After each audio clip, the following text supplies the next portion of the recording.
नमस्कार दोस्तों, स्वागत है आपका हमारे अपने YouTube चैनल पर जिसका नाम है लेट्स लर्न संस्कृत। तो दोस्तों, आप सबको कैसा लग रहा है हमारा ये प्रयास? अगर आपको अच्छा लग रहा है तो इसे दोस्तों में शेयर कीजिएगा, हमारे चैनल को सब्सक्राइब कीजिएगा। आपको पता है कि हम एस्टेट में पूछे जाने वाले हर बार TGT PGT लेवल पर संस्कृत से टॉपिक वाइज टॉपिक कर रहे हैं, और पिछली वीडियो जितनी भी हमें बनाई उसकी एक प्लेलिस्ट तैयार कर दी गई है। अगर आपको हमारी पीछे वाली सभी वीडियो देखनी है तो आप यूट्यूब में प्लेलिस्ट में जाकर देख सकते हैं, और जितना उसके इसे दोस्तों में शेयर कीजिएगा। अगर आपको कुछ समझ में ना आए तो आप कमेंट करके पूछ सकते हैं, ठीक है। तो पीछे वाली वीडियो में हमने यण संधि की थी। यण संधि का एक सूत्र था इको हो यणची। इक है स्थाने यण आदेश अचि परे। ये सूत्र कहता है कि इक के स्थान पर यण आदेश हो अचि परे होने पर। अब इक क्या होता है, यण क्या होता है और अच क्या होता है, ये हमने पहले करवा दी गई है। ये हमारा इक प्रत्याहार है। इक प्रत्याहार में हमारे 4 वर्ण आते हैं, यण प्रत्याहार में हमारे 4 वर्ण आते हैं, और अच प्रत्याहार में हमारे सारे स्वर आते हैं। अगर आप पीछे वाली वीडियो देखोगे तभी आपको ये समझ में आएगी, ठीक है। तो यण संधि के कुछ उदाहरण जो अब हम करेंगे, ठीक है। पहला इसका उदाहरण है दधि प्लस अन्य। दधि प्लस अन्य, दधि माने दही होता है, अन्य का मतलब लाना होता है, ठीक है। तो दध्यान्य। अब ये दध्यान्य कैसे बना? जैसे दधि प्लस अन्य, ठीक है। सूत्र हमारा कहता है इक के स्थान पर यण आदेश हो। अब इक, अब जो ई है ना, ये हमारा इक प्रत्याहार का वर्ण है। ई इस तरफ रह गया, दध ये आधा रह गया क्योंकि ई निकलने के बाद, ठीक है। इस तरफ है अन्य, समझ गए। अब ये इक प्रत्याहार का वर्ण है और इससे परे अच है, ये हमारा अच में आता है, ठीक है। अब ये सूत्र है हमारा, सूत्र था इको यण अचि, ये हमारा सूत्र था। ये सूत्र कहता है कि इक के स्थान पर यण आदेश हो अचि परे, समझ गए। अब यहाँ पर ई हमारा इक है। इक में हमारे 4 वर्ण आते हैं, इक में 4 वर्ण आते हैं, ई उ रे और ले। ये हमारे इक है। और यण में हमारे 4 वर्ण आते हैं, य व र और ल, ठीक है। अब इक भी 4 है, यण भी 4 है। इक के स्थान पर यण 4 है। कौन से 4 हो कि कौन से के स्थान पर कौन सा हो, ये पीछे वाली वीडियो में बता दिया गया है। अगर समझ में ना आए तो आप दोबारा समझ सकते हो। इन दोनों का जो उच्चारण स्थान, जिनका उच्चारण स्थान समान होगा, जो वर्ण जिस उच्चारण स्थान से बोले जाते हैं, अगर उन दोनों का उच्चारण स्थान समान है तो उसके स्थान पर वो होगा। अब इचु या सानाम तालु, तालु से हमारा ई वर्ण बोला जाता है और यह वर्ण बोला जाता है, इसलिए ई के स्थान पर यह वर्ण होगा, ठीक है। अब ऊ है हमारा, ऊ उपपदमानीयमान, ओष्ठों से बोला जाता है, होठों से ऊ बोला जाता है। और वह हमारा दंतोष्टम है, दंत और ओष्ठ की सहायता से बोला जाता है, इसलिए ऊ के स्थान पर वह हो गया, ठीक है। ऋतु सानाम मूर्धा। अब मूर्धा से हमारा री बोला जाता है, मूर्धा से हमारा रै बोला जाता है, इसलिए ये इसके स्थान पर रे के स्थान पर रै होगा।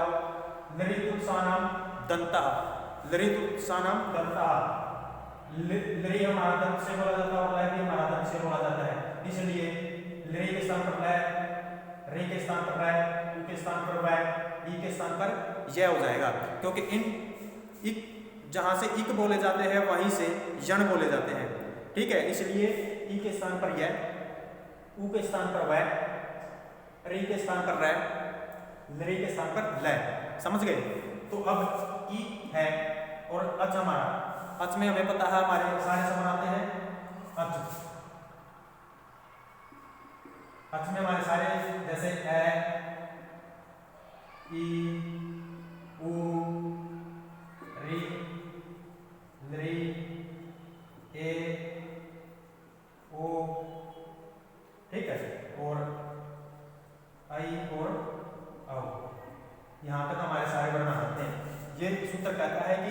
इक को यण आदेश हो अची परे। अब यहाँ पर अच हमारा बता है कि हमारा 18 प्रकार का होता है ए, तो 18 प्रकार में हमारा ए आ भी आ गया, ठीक है। तो ये अच हो गया। 18 प्रकार का कैसे है वो पीछे वाली वीडियो में सब कुछ बता दिया गया है। अब ई के स्थान पर यह हो जाएगा। इस तरफ तो हमारा ये बच रहा है, आधा है। ई के स्थान पर यह हो जाएगा, यह इस तरफ अन्य है, ठीक है।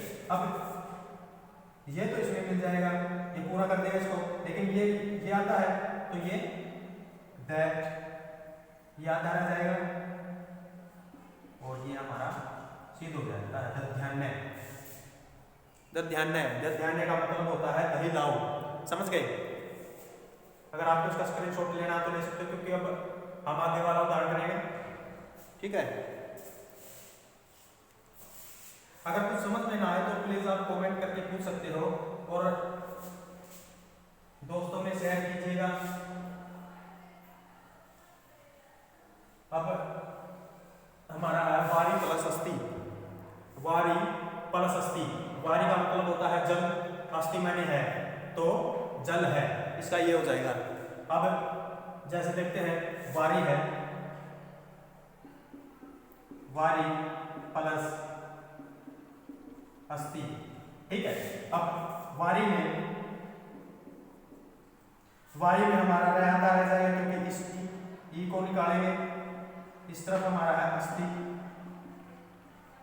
ठीक है।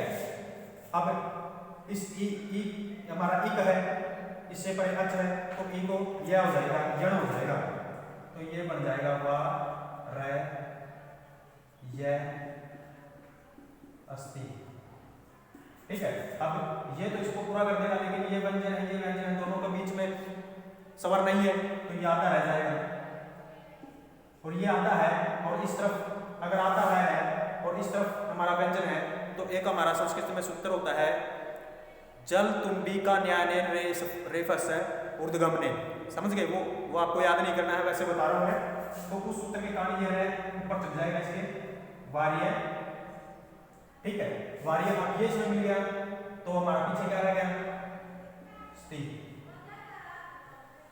वार्य अस्थि। वार्य अस्थि का मतलब होता है जल है। अगर कुछ समझ में ना आए तो प्लीज कमेंट करके आप पूछ सकते हो। वार्य अस्थि हमारा सिद्ध हो गया। अब हम आगे वाला देखेंगे।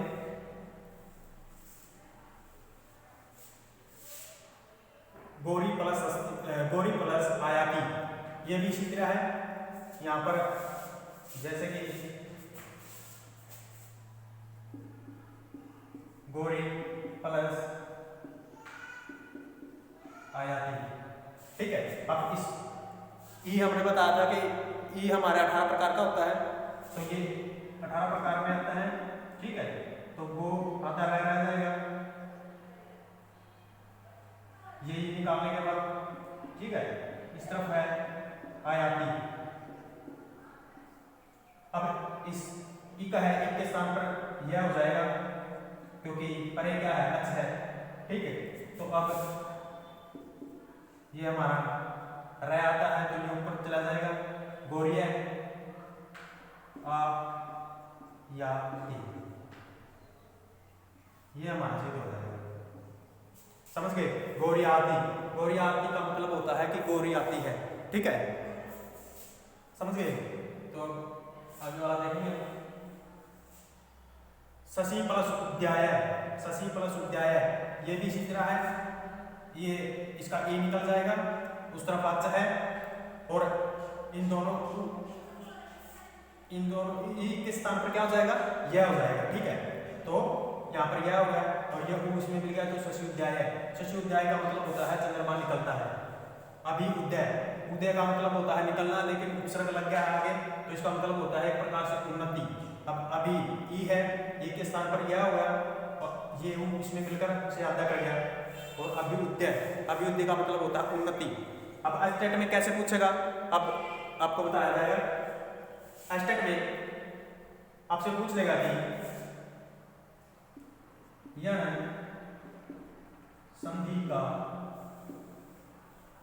उदाहरण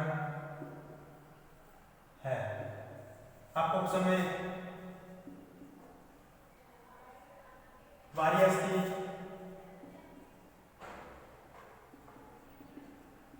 वारी अस्थि, ठीक है, बी रमेश है, सी को इस तरफ लिखना, सी तवलकार है, और डी में हमारा नायिका है। इस तरह दे देगा तो हमें पता है कि हमारा एक के स्थान पर यह कहाँ पर हो, कहाँ पर है, इनमें यहाँ पर है, ठीक है, एक के स्थान पर यह यहाँ पर है, वारी प्लस अस्थि, तो हमारा ये सही हो जाएगा, वारी अस्थि, ठीक है। या फिर आपसे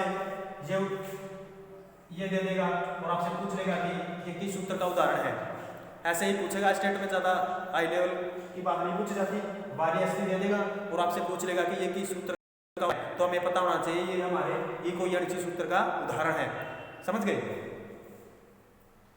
और इसमें से हमारा इंपॉर्टेंट एक तो ये है, ठीक है, और एक ये है शशि, एक ये तीन इंपॉर्टेंट है। आप इनका स्क्रीनशॉट ले सकते हो, क्योंकि अभी कुछ उदाहरण और रहते हैं वो भी कराएंगे, आप स्क्रीनशॉट ले लो। तो दोस्तों आपने स्क्रीनशॉट ले लिया होगा। अब हम कुछ बच्चे उदाहरण करते हैं जिन ये बहुत ही इंपॉर्टेंट उदाहरण है, इनसे बाहर कुछ नहीं आएगा जो मैं करवा रहा हूँ, ठीक है। आपको विश्वास करना होगा क्योंकि मैं 100% गारंटी देता हूँ स्टेट संस्कृत का क्वालिफाई कराने का। बाकी बचे हुए जो सब्जेक्ट है वो तो आपको करना ही होंगे, संस्कृत की मैं गारंटी लेता हूँ, ठीक है। वस्तु प्लस अस्थि, वस्तु कोई भी वस्तु अस्थि माने होती है तो वस्तु है। अब यहाँ पर ई का हमने कर लिया, ठीक है, ऊ का उदाहरण आ गया। अब वस्तु प्लस अस्थि, वस्तु प्लस अस्थि, अब यहाँ पर ऊ है, ठीक है, ये हमारा ऊ एक में आ जाता है, तो ये तय आता रहेगा। ऊ निकालने के बाद अस्थि हमारा अक्ष से शुरू होता था, ठीक है। अब ऊ को क्या हो जाएगा, पहले बताया था, ऊ को क्या हो जाएगा, वह हो जाएगा, ठीक है। ये हमारा आता है और ये वह हो गया। इस तरफ क्या है, अस्थि है, ठीक। अब ये इसको जाके पूरा कर देगा, ठीक, और ये आधा रह जाएगा, तो ये बन जाएगा वह से, ये तय आता है, ठीक है, वह अस्थि, ये हमारा सिद्ध हो जाएगा। वस्तु है अस्थि, वस्तु है अस्थि, वस्तु है अस्थि की वस्तु है, समझ गए। अब हम वधु वाला देखते हैं। वधु, वधु प्लस अलंकार है। वधु प्लस अलंकार का मतलब होता है कि अलंकार का मतलब होता है गहना, तो वधु का गहना, ठीक है। अब ये ऊ है, ऊ को निकाल लिया, ये आता रहेगा, ऊ हमारा ये अलंकार है, अलंकार है। अब ऊ हमारा इक है और अच परे है, तो यण हो जाएगा, ऊ को वह हो जाता है, ऊ को यहाँ पर वह हो गया, ठीक है, ऊ के स्थान पर वह हो गया, इस तरफ अलंकार है। अब ये तो इसको पूरा कर देगा यहाँ पर, लेकिन ये आता है तो ये बन जाएगा